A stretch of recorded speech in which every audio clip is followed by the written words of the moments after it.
Heippa kaikki! Mä oon tänään kertomassa teille, miten mä pidän mun kynnet kunnossa ihan niin kuin kotona. Eli miten mä pystyn tekemään kotona tosi nopeasti semmosen niin kuin ammattitasoisen kynsihoidon. Elikkäs mulla on tässä tää Schollin uusi elektroninen kynsiviila. Ja tähän viilaan tulee, viilaan tulee 3 erilaista tämmöistä vaihtopäätä. Tällä saa siis tasoitettua tuota kynnen kärkeä. Sitten sillä saa tasoitettua tästä tätä kynnen päälliosaa ja sitten 3. osalla niin sit saadaan kiilotettua se kynsi. Mutta eli jos haluat nähdä miten mä tätä käytän, niin jatka katsomista. Eli kyseessä on siis Schollin Velvet Smooth kynsien hoitolaite ja tää on paristokäyttöinen, eli sinne menee yksi AA-patteri ja sillä toimii. Tässä tulee mukana 3 erilaista vaihtopäätä, joilla sitten ensimmäisellä tasoitetaan se kynnen muoto, seuraavalla sitten tasoitetaan se kynnen pinta ja 3.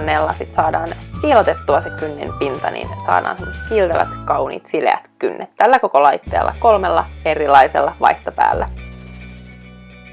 Aloitetaan ensin tasoittamalla se kynnen muoto ja käytetään siihen sitä ensimmäistä vaihtopäätä. Tässä käytetään sitten myöskin sitä niin kuin hiljaisempaa nopeutta, eli ei tarvitse käyttää vielä sitä vähän nopeampaa nopeutta. Ja koko ajan mennään niin kuin yhdensuuntaisesti, vaikka tuo itse laite liikkuukin edestakaisin, niin sitten itse se liike pitäisi aina olla sitten samaan suuntaan. Niin silloin saadaan siitä pinnasta sileä, eikä se sitten jää semmoiseksi, että se voisi lohjata tai tarttua johonkin myöhemmin. Sen jälkeen vaihdetaan sitten siihen kakkososaan. Ihan helposti vaan vedetään paikalta pois ja sitten pistetään siihen takaisin.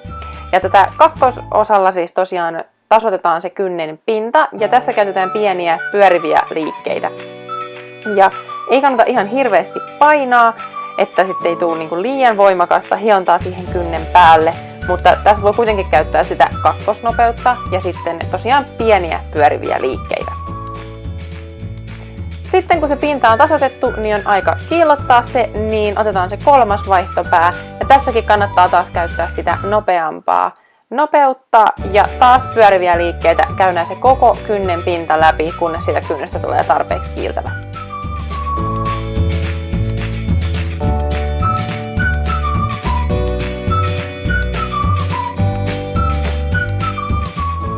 Ja tässä näkee nyt eron sitten 2 peukalon kynnen välillä, eli oikeanpuolimainen on sitten jo käsitelty ja toista ei.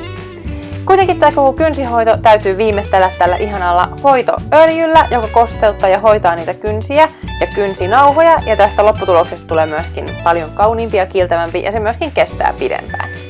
Eli ihan lopuksi otetaan tätä noihin kynsien päälle ja myöskin kynsinauhoihin, kynsien ympärille ja sen jälkeen kevyesti sormella hierotaan se sinne, jotta se imeytyy vähän nopeammin.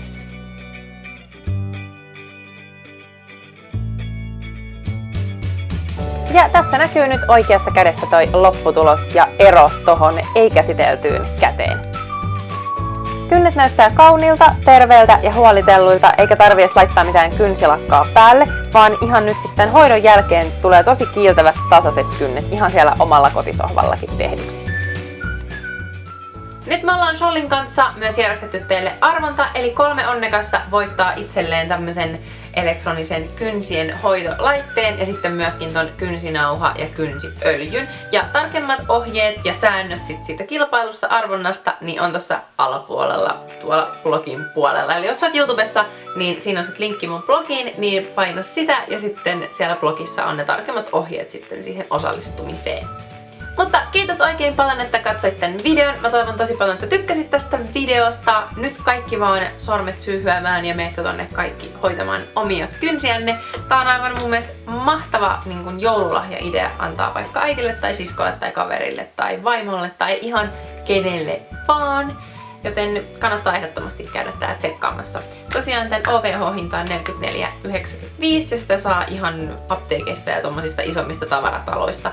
Ja on jo saatavilla, eli menkää vaan kaikki sitä hakemaan. Mutta kiitos vielä, että katsoit tän videon. Mä toivon tosi paljon, että nähdään mun seuraavalla videolla. Ja nyt mä sanon vaan heippa!